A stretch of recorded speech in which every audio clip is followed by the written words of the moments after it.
வீணா போன பாகிஸ்தானோட பொருளாதாரம் அப்படிங்கிறது என்னைக்கோ வீணா போச்சு. எப்படா வீணா போச்சு? அது போய் 2, 3 வருஷத்துக்கு மேல ஆச்சு. திரும்பவே முடியாத ஸ்டேஜுக்கு போயிருச்சு. அதுக்கு முன்னாடி நல்லா இருந்துச்சா அப்படின்னு கேட்டா, அப்படிலாம் சொல்ல முடியாது.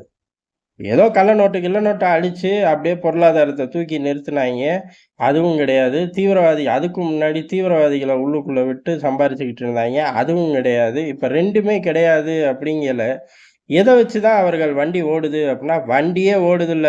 சுத்தி ஒரு பக்கம் பலுசிஸ்தான், இன்னொரு பக்கம் ஆக்கிரமிப்பு பாகிஸ்தான் தாலிபான், ஆப்கானிஸ்தான் தாலிபான் அப்படின்னு பட்டியல் நீண்டுக்கிட்டே போகுது. எதுக்கு? பாகிஸ்தான உடைக்கிறக்கு, பாகிஸ்தான்ல இல்லீகலா இருக்கக்கூடிய பகுதிகள மீட்கறக்கு அப்படின்னு சொல்லி தாறுமாறா ரவுண்டு கட்டி அடிக்கக்கூடிய நிலைமையில, இத நோக்கி பாகிஸ்தான் காய்கள் நகர்த்துதா அப்படின்னா, பங்களாதேஷ்ல உட்கார்ந்துகிட்டு இருக்காய்ங்க. பங்களாதேஷ்ல எதுக்கு உட்கார்றாய்ங்க அப்படின்னு தெரியல. பங்களாதேஷ்காரன் எதுக்கு இவனுங்கள உள்ளுக்குள்ள விடுறாய்ங்கன்னு அவனுங்களுக்கும் தெரியாது.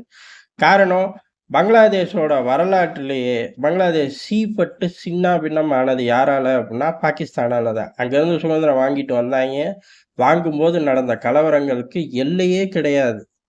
அத எப்படி வசதியா மறக்க முடியும் அப்படின்னே தெரியல.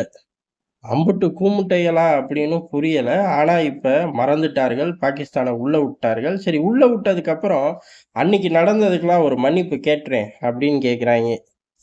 மன்னிப்பு கேட்டா எல்லாம் சரியா போயிருமா? அப்படின்னு தெரியல. முதல்ல பாகிஸ்தான் இப்ப சவுதி அரேபியாவ இப்படி கையில கால்ல விழுந்து கூட்டு வராங்கன்னா, அது வேற கதை. சரி ரைட்டு. அவன் நாட்டு பொருளாதாரத்துக்கு என்னத்தையோ ரவுண்ட் அடிக்கிறான் மானங்கெட்ட பையன் அப்படின்ட்டு போயிரலாம். பாகிஸ்தான கூட்டிட்டு வந்து என்னடா சாதிக்க போறீங்க? அப்படின்னு கேட்டா, அதுக்கான பதில்கள் கிடையாது. சரி இவன் தான் கூப்பிடுறான். அவனுக்கு ஏது வர்றதுக்கு டீசல் காசு? அந்த பையன் எல்லைகளுக்கு வரவே டீசல் காசு இல்லாம தானே திரியிறான் அப்படின்னா, இப்ப பங்களாதேஷ்குள்ள வரதே சீனா ஃபண்டிங்கா இருக்கும். அப்படி சீனா ஃபண்டிங் குடுத்து இப்ப சுகம் கண்டுருச்சாட்டுக்கு. காரணம் இவன் அப்பப்ப பங்களாதேஷ்குள்ள வந்து போறது, பங்களாதேஷ நோக்கி நம்மளோட ஃபோக்கஸ் கூடுதலா செலுத்த வேண்டியதா இருக்கு. இத சீனா செய்றானா, அமெரிக்கா செய்றானா அப்படிங்கிறதும் போய் கண்டுபிடிக்க வேண்டிய ஒரு விஷயம். ஏன் அப்புட்ன்னா, இத கொஞ்சம் ஜாஸ்தியாவே செய்ய ஆரம்பிக்கிறார்கள். எல்லைகள்ல பாகிஸ்தான வச்சு நம்மளோட ஃபோக்கஸ அவுட் ஆஃப் ஃபோக்கஸ் கொண்டு போ முடியல. திருப்பி அடிக்கிறோம். பாகிஸ்தான் அதனால எல்லைகள்ல சேட்ட பண்றதில்ல. இன்டர்நேஷனல் அரங்கத்துல என்னத்தையாச்சும் பேசிக்கிட்டு வம்பிழுக்கலாம் அப்படின்னா, ஒரு பயம் ஒத்துக்கிறது இல்ல. பாகிஸ்தான் நீ உன் விஷயத்த பேசிக்க. இந்தியாவ பத்தி பேசினேன்னா, உனக்கு உட்கார கூட இடம் இல்ல. ரூம விட்டு ஓடிப்போ! அப்படின்னு சொல்லாத குறையா பத்தி விடுறார்கள். அப்படி எல்லா கேட்டும் மூடுனதுக்கப்புறம், இந்த பங்களாதேஷ்குள்ள இப்ப சமீப காலமா யூனுஸ்க்கு அப்புறம் பாகிஸ்தான் ரவுண்ட் அடிக்கிறது, இந்தியாவோட ஃபோக்கஸ அங்க செலுத்த வேண்டியதா இருக்கு. இதற்காகவே சீனா ஃபண்டிங் பண்றக்கு அதிக வாய்ப்பு இருக்கு. அப்படி இல்லாம இவர்களால வந்து போவே முடியாது. அதுவும் டிஃபென்ஸ் ரீதியா நாங்க கிழிச்சுப்புடுவோம் அப்படின்னு பேச முடியாது. இத எல்லாத்தையும் செஞ்சு சீனா ஓகே, இதுவும் ஒரு திசையா இருக்கு.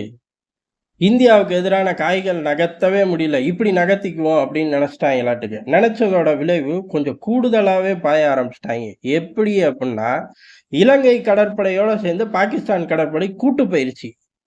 எங்க எங்க இந்திய எல்லைகள் ஓரமா தான் கூட்டு போயிருச்சு. இது தேவையா அப்படின்னு கேட்டா, தேவையே கிடையாது. முதல்ல பாகிஸ்தான் கூட்டு பயிற்சி செய்யற அளவுக்கு ஒர்த்தா அப்படின்னு கேட்டா, சொந்த நாட்டு எல்லைகள்லே டேங்க வச்சு பயிற்சி பண்ண முடியல. ஏன்டா அப்படின்னு கேட்டா, டீசல் இல்ல போடன்ட்டாய்ங்க.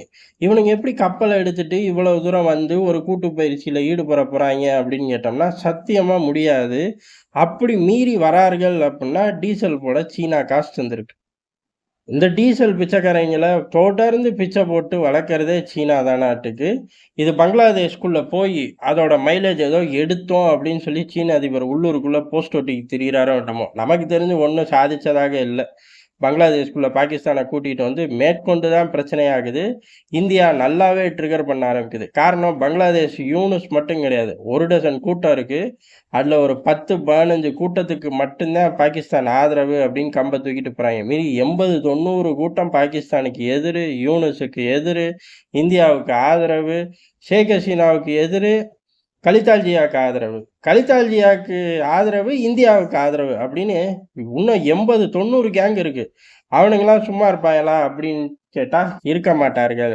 அவனுங்க சும்மா இருந்தாலும் இந்தியா சும்மா இல்லாம ட்ரிகர் பண்ணி விட்டுரும். இப்படி பல விஷயத்த அது பாகிஸ்தான் நுழைஞ்சது மூலியமாவே சாதிக்கிறோம்.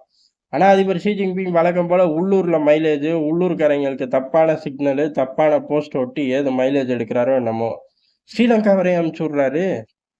ஸ்ரீலங்காவ பொறுத்தவரை நாங்களே இப்ப தான் கையில கால்ல விழுந்து, ஓரளவு அனுசரணையா பயணிக்க முடிவு பண்ணி பயணிச்சுக்கிட்டு இருக்கோம்.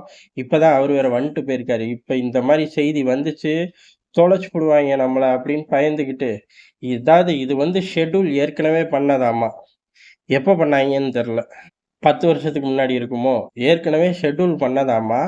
அத தெரியாத்தனமா இப்ப பேசிக்கிட்டு இருக்கார்களாமா. ஆனா இப்போதைக்கு இப்படி ஒரு பயிற்சியில ஈடுபடுற மாரி, இலங்கை ராணுவத்துக்கு எந்த ஒரு ஐடியாவும் கிடையாது அப்படின்னு சொல்லி இலங்கை சரண்டர் ஆயிருச்சு. சரண்டர் ஆகாம மட்டும் இருந்து பாரேன் அப்படின்னு தான் இந்திய வட்டாரங்கள் சொல்லுது. காரணம் இறங்கி அடிக்கிறக்கு தயார் தான். காரணம் சீனாவோட கப்பல்களை வரவிடாம தவிக்க விட்டுருக்கோம். அப்படி இருக்கும்போது, பாகிஸ்தான் கப்பல்கள் அங்க வந்து என்ன பண்ண போகுது? முதல்ல உள்ளுக்குள்ள விட்டு உனக்கு என்ன ஆதாயம்? அப்படிங்கிற மாரி பேசிக்கிட்டே இருக்க போறதில்ல. இறங்கி செய்வோங்கிறத வலுவா டெல்லி காட்டுனதுக்கப்புறம், இனிமேல் இந்த மாரி சித்து விளையாட்டெல்லாம் விளையாட முடியுமா அப்படின்னு கேட்டா, விளையாட முடியாது. அது தெரிஞ்சனால தான், ஐயா சாமி இதெல்லாம் ஏற்கனவே ஷெட்யூல்ல இருந்தது. இப்ப உள்ள அரசாங்கத்துக்கும் இதுக்கும் சம்மந்தமே இல்ல. நாங்க இத ரத்து பண்ணிட்டோம். அப்படிலாம் ஒண்ணும் நடக்காது அப்படின்னு கைய தூக்கி இந்தியா இருந்த திசைய பார்த்து ஸ்ரீலங்கா கும்பிட்டுருச்சு. சீனா மூஞ்சில வழக்கம் போல அவன் கையால கரிய எடுத்து பூசிக்க வேண்டியது தான். பாகிஸ்தான வச்சு அமெரிக்காவாலேயே சாதிக்க முடியல. சீனாவால என்ன சாதிக்க முடியும்னு நமக்கு தெர்ல. நன்றி, வணக்கம்.